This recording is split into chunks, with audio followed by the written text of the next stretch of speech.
Hello guys, my self Anshuman Jaiswal welcome you all in my Ansal commerce classes. आज हम लोग class 11th के accounts का पहला चैप्टर शुरू करने जा रहे हैं और उसका नाम है इंट्रोडक्शन टू अकाउंटिंग। तो बिना टाइम वेस्ट किए शुरू करते हैं हमारा पहला चैप्टर जिसका नाम है इंट्रोडक्शन टू अकाउंटिंग। तो इंट्रोडक्शन टू अकाउंटिंग में जो पहला टॉपिक है, what is accounting. What is accounting. Accounting क्या होता है? आप लोग ने अकाउंट वर्ड सुना है? अकाउंटिंग से पहले अकाउंट वर्ड सुना है? बैंक का अकाउंट सुना होगा। तो इसमें क्या होता है बैंक अकाउंट में कि आप अपना पैसा क्या करते हो, डिपॉजिट करते हो, एक रिकॉर्ड रखते हो पैसे का। तो उसी से एक वर्ड आगे बना दिया अकाउंटिंग। अकाउंटिंग क्या होता है? अगर लेमैन की टर्म्स में हम लोग बात करें या बहुत साधारण शब्द में या बहुत सिंपल शब्द में बात करें, अकाउंटिंग क्या होता है? तो अकाउंटिंग बिजनेस की लैंग्वेज होती है। ठीक है, in layman terms accounting is the language of the business. Business की लैंग्वेज को हम लोग क्या बोलते हैं? अकाउंटिंग बोलते हैं। जब दो बिजनेसमैन कम्युनिकेट करते हैं उनके यूज की जाने वाली लैंग्वेज को हम लोग क्या बोलते हैं? अकाउंटिंग बोलते हैं। कोई लैंग्वेज का मेन पर्पस क्या होता है? कोई लैंग्वेज का मेन पर्पस होता है कि हम अपनी बात दूसरों से कन्वे कर पाते हैं, कम्युनिकेट कर पाते हैं। ठीक है, और किसी को समझाना हुआ तो हम उस लैंग्वेज का यूज आसानी से कर सकते हैं। तो इसीलिए बिजनेस में भी क्या होता है? बिजनेस में भी बहुत तरह की लैंग्वेजेस होती हैं। ठीक है, जैसे कि कॉस्ट हो गया, सेल्स हो गया, प्रॉफिट्स हो गया, रेंट्स हो गया, तो ये सारी क्या है? बिजनेस की लैंग्वेज है। अब फॉर एग्जांपल मैं आपके स्टोर पर आया, आपका कोई मान लो बुक स्टोर है। ठीक है, मान लीजिए आपका ये बुक स्टोर है, बुक स्टोर है। ठीक है, तो और यहाँ मैं आया। ठीक है, मैं अंशुमान सर आया। ठीक है, अब अंशुमान सर क्या करेंगे? अब आपके बुक स्टोर में आएंगे। ठीक है, अब आपसे कुछ इंफॉर्मेशन लेंगे। जरा बताओ जी कि ये जो बुक स्टोर है इसका आप रेंट कितना पे करते हो? रेंट पे कितना करते हो? ठीक है, अच्छा ये बताओ जी, एम्प्लॉयज को आप सैलरी कितना पे करते हो? सैलरी कितना पे करते हो? ये जो बुक स्टोर है ना, यहाँ कितने कस्टमर्स आते हैं? कितने कस्टमर्स आते हैं आपका बुक्स परचेज करने के लिए? ये जो बुक स्टोर है ना जी, कितने सेल होते हैं? मतलब कितना ईयर में आपका बुक्स सेल हो जाता है? ठीक है, और कितना इस बुक स्टोर का इलेक्ट्रिसिटी बिल पे करते हो? ठीक है, तो मैंने जब ये सारी इंफॉर्मेशन आपसे ली तो क्या मैंने आपसे रिलेटेड कोई भी पर्सनल बातें यहाँ पे की? मैं क्या कर रहा हूँ? मैं सिर्फ बिजनेस की बातें कर रहा हूँ, और बिजनेस की बातें जहाँ होती है वहां उसी को अकाउंटिंग बोला जाता है। ठीक है, तो होप्स आपको क्लियर हुआ होगा। तो आप लिख सकते हो, नोट डाउन कर सकते हो। तो क्या आप लिख सकते हो? आप सीधे सीधे लिखो, अगर कोई भी पूछे अकाउंटिंग क्या होता है, व्हाट इज अकाउंटिंग, तो सीधे सीधे आप लिखो कि इन लेमैन्स टर्म, इन लेमैन्स टर्म। लेमैन टर्म मतलब साधारण शब्दों में या साधारण आदमी की भाषा में। ठीक है, या सिंपल वर्ड्स में कह सकते हो। In layman's term accounting, accounting is the language, sorry, accounting is the language of business। Accounting is the language of business. Business की लैंग्वेज को हम लोग क्या बोलते हैं? अकाउंटिंग बोलते हैं। अगर आप एग्जांपल अगर लिखना चाहो तो एग्जांपल लिख सकते हो। बेस्ट एग्जांपल इसका है शार्क टैंक इंडिया। अब अगर आप लोगों ने रियलिटी शो देखा होगा जो कि सोनी पर आता है, तो उसमें आपने देखा होगा कि लैंग्वेज वो लोग टर्मिनोलॉजीज कौन कौन सी यूज करते हैं? Cost, equity, profit, shares. तो ये सब क्या है? ये सब किसकी लैंग्वेज है? ये सब अकाउंटिंग की लैंग्वेज है। तो ये था कॉन्सेप्ट ऑफ अकाउंटिंग। होप्स आपको क्लियर हुआ होगा। बढ़ते अपने अगले टॉपिक की तरफ। तो जो मेरा अगला टॉपिक है वो है प्रोसेस ऑफ अकाउंटिंग। अगला जो टॉपिक है वो है प्रोसेस ऑफ अकाउंटिंग। अकाउंटिंग,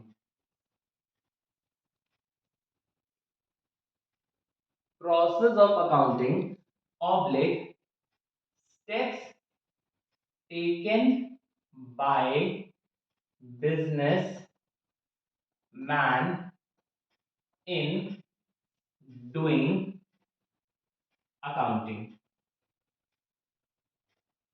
एक ही बात है, या तो आप प्रोसेस ऑफ अकाउंटिंग बोलो या तो steps taken by the businessman doing accounting, यानी कि इसका मतलब ये है कि जो बिजनेसमैन जो अकाउंटिंग करता है वो किन किन चीज़ों को या कौन कौन सी बातों को ध्यान में रख के करता है। ठीक है, ये टॉपिक बहुत इंपॉर्टेंट है कि इसी से आपके डेफिनेशन भी अकाउंटिंग का बन जाएगा। ठीक है, तो कौन कौन से स्टेप होते हैं चलिए समझते हैं।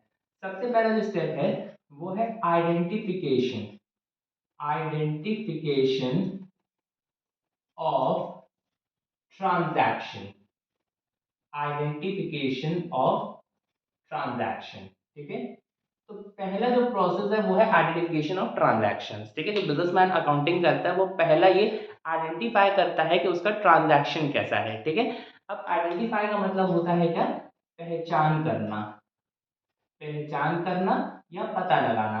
और ट्रांजैक्शन मतलब क्या होता है, लेन देन, लेन देन यानी कि अगर सेल परचेज। ठीक है, तो पहला प्रोसेस ये होता है कि आइडेंटिफिकेशन ऑफ द ट्रांजैक्शन। तो पहला जो बिजनेसमैन अकाउंटिंग करता है वो ये पता लगाता है कि उसका जो ट्रांजैक्शन है वो बिजनेस नेचर का है कि वो फाइनेंशियल नेचर का है। अब एग्जांपल से समझते हैं। ठीक है, फॉर एग्जांपल मैं फैक्ट्री का रेंट पे कर रहा हूँ। ठीक है, फॉर एग्जांपल मैं फैक्ट्री का रेंट पे कर रहा हूँ और दूसरा मैं अपने होम का रेंट पे कर रहा हूँ, होम का रेंट पे कर रहा हूँ। तो यहाँ मैंने दो सिचुएशन रखी, पहला मैं फैक्ट्री का रेंट पे कर रहा हूँ और दूसरा मैं होम का रेंट पे कर रहा हूँ। तो आप ही बताइए कि कौन सा ट्रांजेक्शन मेरा बिजनेस का है, कौन सा मेरा पर्सनल नेचर का है। तो क्या बोलोगे आप, ये बोलोगे कि ये जो मेरा फैक्ट्री का रेंट है वो मेरा क्या है, बिजनेस का नेचर है, बिजनेस ट्रांजैक्शन है। क्यों, क्योंकि मुझे क्या करना है, इस पे प्रोडक्शन करना है, मुझे क्या करना है, आगे इस पे गुड्स प्रोड्यूस करना है, मैन्युफैक्चर करना है। तो ऑब्वियसली क्या हो गया, मुझे इस पे काम करना है, तो वो क्या है, बिजनेस का ट्रांजैक्शन है। ठीक है, और ये जो मैं होम का रेंट पे कर रहा हूँ ये कौन सा ट्रांजैक्शन है, ये पर्सनल ट्रांजैक्शन है। ये क्या है, पर्सनल ट्रांजेक्शन है, क्योंकि मैं घर पे रह रहा हूँ तो मेरे इलेक्ट्रिसिटी का ये सब का मैं बेनिफिट ले रहा हूँ पूरा पूरा, तो ऑब्वियसली क्या है, मुझे इसका रेंट पे करना पड़ रहा है। ठीक है, तो अकाउंटिंग क्या करता है, अकाउंटिंग से बिजनेस ट्रांजैक्शन को लेता है, पर्सनल ट्रांजैक्शन को नहीं लेता है। क्यों नहीं लेता है, क्योंकि मैंने अभी बताया अकाउंटिंग किसकी लैंग्वेज है, बिजनेस की लैंग्वेज है, तो बिजनेस की सारी बातें इसमें कवर होती हैं। ठीक है, तो ये था पहला स्टेप, पहला process, identification of transaction. Hopes आपको क्लियर हुआ होगा। बढ़ते अपने अगले प्रोसेस की तरफ। तो आप शॉर्ट में इसको लिख सकते हो आई, आप इसको आई डिनोट कर सकते हो, I, I stand for identification of transaction. Hopes आपको क्लियर हुआ होगा। बढ़ते अपने अगले प्रोसेस की तरफ। अगला प्रोसेस, जो मेरा अगला प्रोसेस है वो बहुत इजी है। अगले प्रोसेस का नाम है measuring in terms of, measuring in terms of money, measuring in terms of money. अब इसका मतलब क्या होगा, कोई भी बिजनेस ट्रांजैक्शन होगा, कोई भी बिजनेस ट्रांजैक्शन होगा उसकी कोई ना कोई वैल्यू होगी। फॉर एग्जाम्पल, इससे पहले मैंने एग्जाम्पल में लिया था फैक्ट्री रेंट पेड, मैंने फैक्ट्री का रेंट पे किया तो उसकी कितनी वैल्यू है, कितना उसका प्राइस है, कितना में मैंने पे किया। फॉर एग्जाम्पल 10,000 मैंने पे किया, 10,000 पे किया, तो इसकी क्या है, वैल्यू है, इसकी क्या है, मनी के टर्म्स हम उसे एक्सप्रेस कर सकते हैं, इसकी वैल्यू पता लगा सकते हैं। उसी तरह मैंने बिजनेस में मशीन्स परचेज किए, मशीन्स परचेज किए ₹5 लाख की, तो क्या है, इसकी मशीन्स की वैल्यू है कि मैंने इतने में मशीन परचेज किया। फिर मैंने फर्नीचर सोल्ड किया, मैंने फर्नीचर सोल्ड किया 1000 में, तो इसकी क्या है, इसकी वैल्यू है। तो हर वो बिजनेस ट्रांजैक्शन जिसमें इसकी मनी, जिसमें किसी की भी वैल्यू होगी मनी के टर्म से, तो उसको भी रिकॉर्ड करेंगे, और जिसकी कोई मनी वैल्यू नहीं होगी उसको अकाउंटिंग नहीं लेगा, because of the language of the business. ठीक है, होप्स आपको क्लियर हुआ होगा दूसरा पॉइंट। तो आप इसको एम के तौर पर डिनोट कर सकते हो, एम के तौर पर डिनोट कर सकते हो। तो हमने दो प्रोसेस किए, पहला किया I, identification of the transaction, और दूसरा किया M, measuring in terms of money. Hopes आपको दोनों कॉन्सेप्ट क्लियर हुआ होगा। बढ़ते अपने अगले प्रोसेस की तरफ। तो मेरा जो अगला प्रोसेस है वो है, अगला प्रोसेस जो है मेरा है रिकॉर्डिंग, रिकॉर्डिंग। अब इसको आप आर से डिनोट कर सकते हो। रिकॉर्डिंग मतलब कैमरा वाला रिकॉर्डिंग नहीं, मतलब अब आप बताओ कि बिजनेस में लाखों करोड़ों ट्रांजैक्शंस होते हैं, क्या लाखों करोड़ों ट्रांजैक्शंस होते हैं, तो ऑब्वियसली क्या बिजनेसमैन के लिए पॉसिबल है एक एक ट्रांजैक्शंस को याद रखना या स्टोर करके रखना अपने माइंड में? नहीं पॉसिबल है यार, बिकॉज हमें पता है कि we have the limited memory to store anything in mind. तो बिजनेसमैन क्या करता है, एक बुक्स बनाता है, एक किताब बनाता है। इस किताब के अंदर वो सारी day to day business activities जो भी हो रही हैं, मशीनरी परचेज कर लिया 10,000 का, ठीक है, बिल्डिंग परचेज कर ली 50,000 की, और भी रेंट पे किया 9,000 का, और भी, और बताओ ना क्या क्या हो सकता है, और हो सकता है इंटरेस्ट रिसीव हुआ 8,000 का। तो ये सारी चीजें क्या करता है बिजनेसमैन, सारी चीजें एक बुक्स ऑफ अकाउंट्स में लिखता है, एक बुक्स में लिखता है, बुक्स ऑफ अकाउंट्स में लिखता है। इसी बुक्स ऑफ अकाउंट्स में हम लोग क्या करते हैं, सारी बातें रिकॉर्ड करके रखते हैं, ठीक है। और अकाउंटिंग के टर्म्स में जो बुक्स ऑफ अकाउंट्स बनाई जाती है उसको हम लोग कहते हैं JOURNAL, जर्नल। बस आपको टर्मिनोलॉजीज याद रखनी है, बाकी ये सब जो जर्नल है या आगे आने वाले जितने भी चैप्टर्स आएंगे उसको हम लोग और डिटेल में और अच्छे तरीके से कवर करेंगे। तो रिकॉर्डिंग हम लोग कहाँ करते हैं, रिकॉर्डिंग हम लोग करते हैं बुक्स ऑफ अकाउंट्स में, और उस बुक्स ऑफ अकाउंट्स को कहते क्या है, जर्नल कहते हैं, ठीक है। इसके बारे में हम लोग आगे डिटेल में स्टडी करेंगे। तो आपको तीसरा प्रोसेस समझ में आया क्या था, इसको रिकॉर्डिंग करना। रिकॉर्डिंग कहाँ करते हैं, बुक्स ऑफ अकाउंट्स में करते हैं, बुक्स ऑफ अकाउंट्स को कहते क्या है, जर्नल कहते हैं, ठीक है। तो बढ़ते हैं अपने चौथे प्रोसेस की तरफ। चौथा प्रोसेस जो मेरा है, चौथे प्रोसेस को हम लोग कहते हैं क्लासीफाइंग। क्लासीफाइंग, अच्छा ये वर्ड आप लोगों ने बहुत बार सुना होगा, इसको आप सी से भी डिनोट कर दो, क्लासीफाइंग। क्लासीफाइंग का मतलब क्या होता है, अलग करना, सेपरेट करना। फॉर एग्जांपल आपके स्कूल्स में भी आपके टीचर बोलते होंगे ना, classify the students on the basis of their marks, height, weight, gender. तो ये सब क्या कर रहे हो आप, सेपरेट कर रहे हो। तो यहाँ पर भी क्लासीफाई का मतलब सेम होता है, सेपरेट करना। अब एग्जाम्पल, जो मैंने बुक्स बनाया था, जो मैंने बुक्स बनाया था, तो ऑब्वियसली उसमें लाखों करोड़ ट्रांजेक्शन होते होंगे। फॉर एग्जाम्पल परचेज के कुछ ट्रांजेक्शन मैं बना दे रहा हूँ, सेल के कुछ ट्रांजेक्शन बना दे रहा हूँ, फिर परचेज और फिर परचेज का, फिर सेल और फिर सेल का, फिर परचेज और फिर परचेज का, फिर परचेज फिर सेल, फिर सेल फिर परचेज, फिर परचेज फिर सेल। ऐसे लाखों काफी करोड़ों ट्रांजेक्शन होते होंगे, ठीक है। अब मेरे को एग्जाम्पल क्लासीफाई करना है, मेरे को सेपरेट करना है, तो मैं क्या करूंगा, परचेज के सारे ट्रांजैक्शंस को मैं क्या कर दूंगा, एक तरफ कर दूंगा, ठीक है। परचेज के सारे ट्रांजैक्शंस को क्या करूंगा, मैं एक तरफ कर दूंगा, ठीक है। उसी तरह सेल के कुछ ट्रांजैक्शंस होंगे, तो ये सारे परचेज के ट्रांजैक्शंस हो गए, और ये सारे क्या हो गए, फिर इधर मैं सेल के ट्रांजैक्शंस को ला दूंगा, सेल के ट्रांजैक्शंस को ला दूंगा, सेल के ट्रांजैक्शंस को ला दूंगा। तो इसी तरह मैंने क्या कर दिया, सेपरेट कर दिया, अलग कर दिया, ठीक है। परचेज के ट्रांजैक्शंस अलग हो गए, सेल के ट्रांजैक्शंस अलग हो गए। उसी तरह बिजनेस में भी बहुत सारे ट्रांजैक्शंस होते होंगे, कैश के ट्रांजैक्शंस होते होंगे, मशीन के ट्रांजैक्शंस होते होंगे, रेंट के ट्रांजैक्शंस बहुत सारे होते होंगे। तो उसको हम क्या करते हैं, सेपरेट कर देते हैं, मतलब अलग सबका अपना अपना प्रॉपर अकाउंट खोल देते हैं। इसी अकाउंट खोलने को हम लोग बोलते हैं क्लासीफाई करना। और क्लासीफाई हम लोग कहाँ करते हैं, LEDGER, लेजर जिसे कहते हैं। लेजर में हम क्या करते हैं, सारे ट्रांजैक्शंस को सेपरेट अकाउंट करके शो करते हैं, ठीक है। तो इसके बारे में भी हम लोग आगे डिटेल में जब इस चैप्टर को मूव ऑन करेंगे तब हम लोग आगे और डिटेल में इसको अच्छे से समझेंगे, ठीक है। तो होप्स आपको चार प्रोसेस समझ में आया होगा। बोलो क्या क्या है, पहला आइडेंटिफिकेशन ऑफ ट्रांजैक्शन आई, दूसरा measuring in terms of money M, तीसरा रिकॉर्डिंग आर, चौथा क्लासीफाइंग सी, ठीक है। तो बढ़ते अपने पांचवें प्रोसेस की तरफ, ठीक है। तो पांचवा जो मेरा प्रोसेस है उसको हम लोग कहते हैं क्या, समराइजिंग। क्या कहते हैं, समराइजिंग। अब इसके नाम ही से पता चल रहा है, समराइजिंग मतलब क्या करना, कोई चीज की समरी बनाना, कोई चीज अगर आपको डिटेल में दी हुई है तो उसको क्या करना, उसको क्या करके समझाना, उसको शॉर्ट, कंसाइज या ब्रीफ तरीके से एक्सप्लेन करना, ठीक है। तो उससे हम लोग कहते हैं समराइज करना, ठीक है। क्या करना, समराइज करना।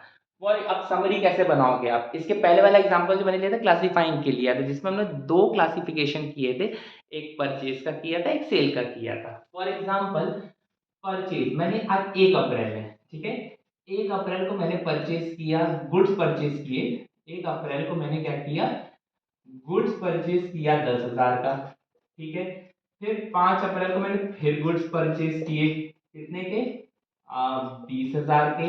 और फिर मैंने 10 अप्रैल को फिर मैंने परचेज किया, गुड्स परचेज किया 30,000 के। तो ये बताओ, अगर इसकी समरी बनानी होगी परचेज की तो क्या बनाओगे, अगर इसकी समरी बनानी होगी परचेज की तो क्या बनाओगे।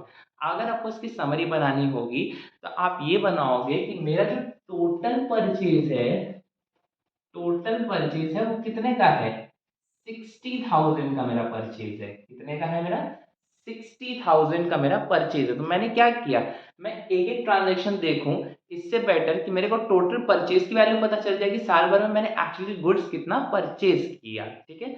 अब उसी तरह आप सेल के साथ भी वही काम कर सकते हो। फॉर एग्जाम्पल 1 अप्रैल को आपने गुड्स सोल्ड किया, कितने का किया, 40,000 का किया, ठीक है। फिर 1 अप्रैल के बाद 5 अप्रैल को आपने सेल गुड्स किया, कितने का किया, 10,000 का किया। और फिर उसके बाद 10 अप्रैल को आपने सेल गुड्स किया, कितने का किया, 60,000 का किया, 60,000 का किया। तो ये बताओ एट द एंड मैंने इस ईयर के एंड में टोटल कितना सेल करा होगा। तो एट द एंड में जो टोटल सेल मैंने किया होगा वो किया होगा 1,10,000 का मैंने सेल किया। तो ये क्या किया, मैंने सेल की समरी बना दी और मैंने परचेज की समरी बना दी। Instead of going through detail मैंने उसको सेल और परचेज की शॉर्ट समरी बना दी। तो ये था आपका समराइजिंग प्रोसेस, इसको आप ऐसे भी नोट कर सकते हो। तो ये मेरा पांचवा प्रोसेस भी फिनिश हो गया, ठीक है। होप्स आपको 5 प्रोसेस क्लियर हुए होंगे, ठीक है। बढ़ते अपने अगले प्रोसेस की तरफ। अगला प्रोसेस जो है मेरा 6th प्रोसेस। जो 6th प्रोसेस है उसे हम लोग कहते हैं क्या, analysing and interpreting. Analysing and interpreting, rating, analysing and interpreting, इसको बेसिकली ए से डिनोट कर सकते हो। अब एनालाइजिंग एंड इंटरप्रेटिंग क्या होता है, एनालाइजिंग मतलब क्या होता है, जांच पड़ताल करना, ठीक है। और इंटरप्रेटिंग क्या होता है, कंक्लूजन निकालना, ठीक है। अब ऑब्वियस सी बात है, आप जब डॉक्टर के पास जाते हो, अगर आपका तबियत खराब है तो आप किसके पास जाओगे, आप डॉक्टर के पास जाओगे। तो डॉक्टर क्या करता है, डॉक्टर बेसिकली आपको देखता है कि आपको प्रॉब्लम है क्या, ठीक है। आप पता लगाता है कि एक्चुअली में आपको प्रॉब्लम हो क्या रही है, कहाँ प्रॉब्लम हो रही है। तब उस बेसिस पर क्या करता है, वो मेडिसिन प्रिस्क्राइब करता है आपको। तो सेम काम बिजनेसमैन भी करता है, ठीक है। बिजनेसमैन ने जो ऊपर प्रोसेस जितने भी किए हैं उसको एनालाइज करता है, ठीक है। फॉर एग्जांपल जो मैंने आपको बताया कि इससे पहले वाले क्लास की समराइजिंग वाले में आपने परचेज किया कितने का, 60,000 का, 60,000 का आपने टोटल परचेज किया, ठीक है। और फिर आपने सेल कितने का कर दिया, 1,10,000 का आपने सेल कर दिया। तो ये बताओ इससे आप क्या एनालाइज इंटरप्रेट करोगे, क्या आप इससे पता लगाओगे क्या हो रहा है मेरे बिजनेस को। तो मेरे बिजनेस को क्या हो रहा है, 50,000 का क्या हो रहा है, प्रॉफिट हो रहा है। 50,000 का क्या हो रहा है, प्रॉफिट हो रहा है, ठीक है। अब बस अगर इसी का रिवर्स कर दे हम लोग कि मानो परचेज मैंने किया 1,10,000 का और सेल कर दिया मैंने 60,000 का, तो मेरे बिजनेस को क्या हो रहा है, लॉस हो रहा है 50,000 का, ठीक है। तो इसमें हम यही करते हैं, बिजनेसमैन इसमें यही पता लगाता है कि एक्चुअल में बिजनेस को प्रॉफिट हो रहा है कि लॉस हो रहा है। तो सीधे सीधे आप लिख सकते हो, एनालाइज और इंटरप्रेट में हम क्या करते हैं, प्रॉफिट और लॉस डिटरमाइन करते हैं। क्या करते हैं, प्रॉफिट एंड लॉस डिटरमाइन करते हैं। इसमें बस यही काम करना रहता है, ठीक है। तो होप्स आपको छठा प्रोसेस भी क्लियर हुआ होगा, ठीक है। बढ़ते हैं अपने लास्ट प्रोसेस की तरफ, 7th स्टेप। 7th स्टेप जो मेरा है वो है कम्युनिकेटिंग। 7th स्टेप जो मेरा है वो है कम्युनिकेटिंग। कम्युनिकेटिंग। अब कम्युनिकेटिंग क्या होता है? कम्युनिकेटिंग मतलब मैंने बोला ना बिजनेस का main purpose, language sorry main language का मेन पर्पस क्या होता है? हम अपनी बात कन्वे कर सके, हम अपनी बात दूसरों तक पहुंचा सके। तो यही जो मेरा आखिरी स्टेप है वो यही बताता है कम्युनिकेटिंग करना। अब क्या कम्युनिकेट करेंगे? जो मेरे बिजनेस के जो रिजल्ट्स हो रहे हैं, जो मेरे बिजनेस के जो रिजल्ट्स हैं, रिजल्ट्स ऑफ द बिजनेस, उससे मेरे को प्रॉफिट हो रहा है कि लॉस हो रहा है, हम ये कम्युनिकेट करते हैं। हम ये क्यों कम्युनिकेट करते हैं? अगर हम बताएंगे नहीं कि हमें बिजनेस को हमारे प्रॉफिट हो रहा है कि लॉस हो रहा है, तब हमारे जो बाकी जो यूजर्स हैं, ठीक है, जो हमारे अकाउंटिंग इंफॉर्मेशन चेक करना चाहते हैं, उनको कैसे पता लगेगा कि हमारा बिजनेस अच्छा है कि नहीं अच्छा है? ठीक है, अगर हमारे बिजनेस को प्रॉफिट हो रहा है तो वैसे बात हम कम्युनिकेट करेंगे, तभी बाकी लोग आएंगे मेरे बिजनेस में पैसा लगाने। ठीक है, तो ऑब्वियसली हम कैसे बताएंगे? हम बताने के बहुत सारे सोर्सेज होते हैं। या तो हम रिपोर्ट बनाएं, रिपोर्ट्स के जरिए हम कम्युनिकेट कर सकते हैं। ठीक है, अलग अलग लेवल्स पे क्या होती है, रिपोर्ट डिस्ट्रीब्यूट की जाती है। या तो अगर रिपोर्ट्स नहीं बना सकते तो हम लोग क्या करते हैं, वेबसाइट्स पर पब्लिश करते हैं। ठीक है, और उसके बेसिस पर भी क्या होता है, हम अपनी बातें कम्युनिकेट कर पाते हैं। ठीक है, तो होप सो आपको ये सातवां प्रोसेस भी क्लियर हुआ होगा। तो अकाउंटिंग प्रोसेस जो होता है, या जो बिजनेसमैन जो स्टेप लेता है अकाउंटिंग करते वक्त, वो ये 7 ही स्टेप लेता है। ठीक है, तो इसको आप सी से भी डिनोट कर सकते हो। ठीक है, तो मैंने 7 स्टेप क्या क्या लिखा है? पहला आइडेंटिफिकेशन ऑफ द ट्रांजैक्शन, दूसरा measuring in terms of money, तीसरा रिकॉर्डिंग, चौथा क्लासिफाइंग, पांचवा समराइजिंग, छठा एनालाइजिंग और सातवां कम्युनिकेटिंग। ठीक है, तो होप्स आपको प्रोसेस ऑफ अकाउंटिंग समझ में आया होगा। अब बढ़ते अपने अगले टॉपिक पर, और लास्ट टॉपिक जिसका नाम है डेफिनेशन ऑफ अकाउंटिंग। तो नोट डाउन करिएगा मेरे साथ, डेफिनेशन ऑफ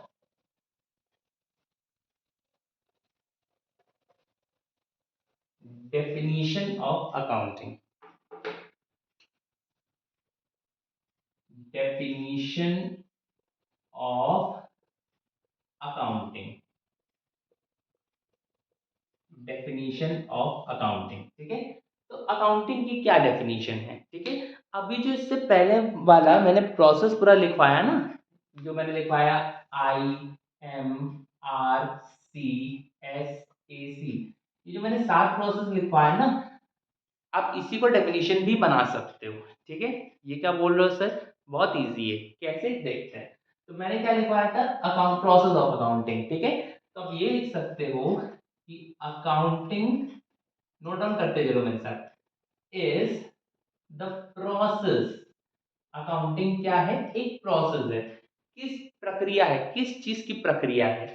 सबसे पहले क्या लिखा था, identifying, is the process of identifying. ठीक है, आइडेंटिफाई करना उसका प्रोसेस है। दूसरा मेजरिंग, मेजर करना उसका प्रोसेस है। तीसरा रिकॉर्डिंग करना उसका प्रोसेस है। क्लासिफाइंग, क्लासिफाइंग, फिर उसके बाद समराइजिंग, समराइजिंग, फिर उसके बाद analysing, analysing, and communicating, communicating the financial information, financial information to the users, to the users. बस सिंपल है, डेफिनेशन बन गया। क्या बना? अकाउंटिंग इज द प्रोसेस, जो मैंने 7 स्टेप लिखा वही 7 स्टेप को आपको कॉपी कर देना है। Accounting is the process of identifying, measuring, recording, classifying, summarising, analysing and communicating the financial information to the users. अब यहाँ फाइनेंशियल इंफॉर्मेशन क्या होता है? फाइनेंशियल इंफॉर्मेशन में बिजनेस की इंफॉर्मेशन आप कह सकते हो। ठीक है, तो आज की क्लास में हम लोग ने क्या पढ़ा? आज की क्लास में हम लोग ने पढ़ा अकाउंटिंग क्या होता है, लेमैन के टर्म्स में अकाउंटिंग बिजनेस की लैंग्वेज होती है। फिर हम लोग ने पढ़ा कि अकाउंटिंग के प्रोसेस क्या क्या होते हैं, या जो बिजनेसमैन अकाउंटिंग करता है वो किस किस चीज़ों को ध्यान रखता है। तो 7 स्टेप हम लोग ने पढ़े, identifying, measuring, recording, classifying, summarising, analysing and communicating. ठीक है, और उसको डिटेल में भी समझा। फिर हमने लास्ट स्टेप क्या पढ़ा, डेफिनेशन ऑफ अकाउंटिंग की। अकाउंटिंग की डेफिनेशन क्या है, जो प्रोसेस मैंने बताया था उसी को मैंने डेफिनेशन बना दिया। तो होप्स आज की क्लास आपको समझ में आई होगी। अगर कोई भी प्रॉब्लम है तो मेरे कमेंट बॉक्स में कमेंट कर सकते हैं या आप मुझे व्हाट्सएप कर सकते हैं। मेरा व्हाट्सएप नंबर है 7905845661। अगर वीडियो अच्छा लगा हो तो लाइक, सब्सक्राइब, शेयर, कमेंट जरूर करिएगा। Till then thank you, stay safe and have a nice day, और मिलते हैं अपने नेक्स्ट वीडियो में।